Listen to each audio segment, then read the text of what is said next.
मेरे प्यारे दोस्तों, आपको मेरा प्यार भरा नमस्कार। मैं आपको कहानियाँ सुनाता हूँ। आइए चलते हैं कहानियों के समुंदर में से एक नई कहानी की सुनाता हूँ। पंडित जी अकबर बीरबल की कहानी। शाम ढलने को थी। सभी आगंतुक धीरे धीरे अपने घरों को लौटने लगे थे।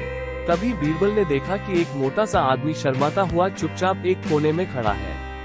बीरबल उसके निकट आता हुआ बोला, लगता है तुम कुछ कहना चाहते हो। बेहिचक कह डालो जो कहना है। मुझे बताओ तुम्हारी क्या समस्या है। वो मोटा व्यक्ति सकुचाता हुआ बोला, मेरी समस्या यह है कि मैं पढ़ा लिखा नहीं हूँ। मैंने अपनी शिक्षा पर ध्यान नहीं दिया, जिसका मुझे खेद है। मैं भी समाज में सिर उठाकर सम्मान से जीना चाहता हूँ, पर अब नहीं लगता है ऐसा कभी नहीं हो पाएगा। नहीं, कोई देर नहीं, ऐसा जरूर होगा यदि तुम हिम्मत न हारो और परिश्रम करो। तुममें भी योग्यता है, बीरबल ने कहा, लेकिन ज्ञान पाने में तो सालों लग जाएंगे। मोटे आदमी ने कहा, मैं इतना इंतजार नहीं कर सकता। मैं तो ये जानना चाहता हूँ कि क्या कोई ऐसा तरीका है कि चुटकी बजाते ही प्रसिद्धि मिल जाए। प्रसिद्धि पाने का ऐसा आसान रास्ता तो कोई नहीं है।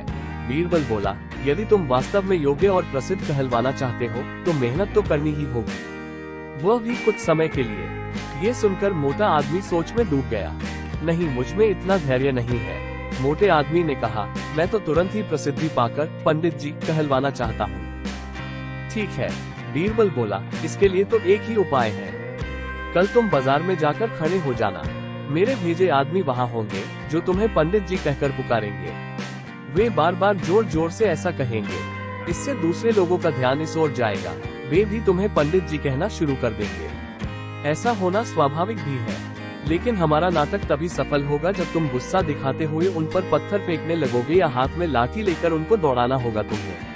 लेकिन सतर्क रहना, गुस्से का सिर्फ दिखावा भर करना है तुम्हें। किसी को चोट नहीं पहुंचनी चाहिए। उस समय तो वो मोटा आदमी कुछ समझ नहीं पाया और घर लौट गया। अगली सुबह वो मोटा आदमी बीरबल के कहे अनुसार व्यस्त बाजार में जाकर खड़ा हो गया। तभी बीरबल के भेजे आदमी वहां आ पहुंचे और तेज स्वर में कहने लगे, पंडित जी, पंडित जी, पंडित जी। मोटे आदमी ने ये सुन अपनी लाठी उठाई और भाग पड़ा उन आदमियों के पीछे, जैसे सच ही में पिटाई कर देगा। बीरबल के भेजे आदमी वहां से भाग निकले, लेकिन पंडित जी का राग अलापना उन्होंने नहीं छोड़ा। कुछ ही देर बाद आवारा लड़कों का वहां घूमता समूह पंडित जी चिल्लाता हुआ उस मोटे आदमी के पास आ धमका। बड़ा मजेदार दृश्य उपस्थित हो गया था। मोटा आदमी लोगों के पीछे दौड़ रहा था और लोग पंडित जी कहते हुए नाच गाकर चिल्ला रहे थे।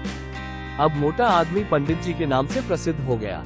जब भी लोग उसे देखते तो पंडित जी कहकर ही संबोधित करते।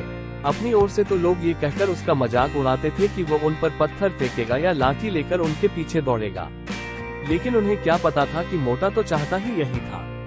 वो प्रसिद्ध तो होने ही लगा था। इसी तरह महीनों बीत गए। मोटा आदमी भी थक चुका था। वो ये भी समझ गया था कि लोग उसे सम्मानवश पंडित जी नहीं कहते, बल्कि ऐसा कहकर तो वे उसका उपहास करते हैं। लोग जान गए थे कि पंडित कहने से उसे गुस्सा आ जाता है।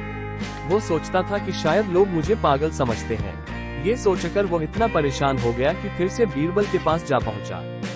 वो बोला, मैं मात्र पंडित जी कहलाना नहीं चाहता। वैसे मुझे स्वयं को पंडित कहलवाना पसंद है और कुछ समय तक ये सुनना मुझे अच्छा भी लगा, लेकिन अब मैं थक चुका हूँ। लोग मेरा सम्मान नहीं करते, वो तो मेरा मजाक उड़ाते हैं। मोटे आदमी को वास्तविकता का आभास होने लगा था।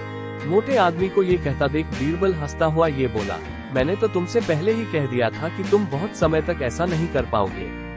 लोग तुम्हें वो सब कैसे कह सकते हैं जो तुम हो ही नहीं। क्या तुम उन्हें मूर्ख समझते हो? जाओ, अब कुछ समय किसी दूसरे शहर में जाकर बिताओ। जब लौटो तो उन लोगों को नजरअंदाज कर देना जो तुम्हें पंडित जी कहकर पुकारे। एक अच्छे सभ्य व्यक्ति की तरह आचरण करना। शीघ्र ही लोग समझ जाएंगे कि पंडित जी कहकर तुम्हारा उपहास करने में कुछ नहीं रखा और वे ऐसा कहना छोड़ देंगे। मोटे आदमी ने बीरबल के निर्देश पर अमल किया।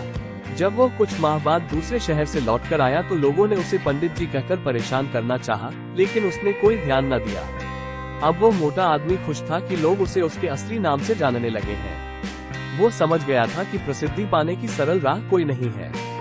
मिलता हूँ दोस्तों अपनी अगली नई कहानी के साथ। तब तक आप सबको दीपक डोगरा का प्यार भरा नमस्कार।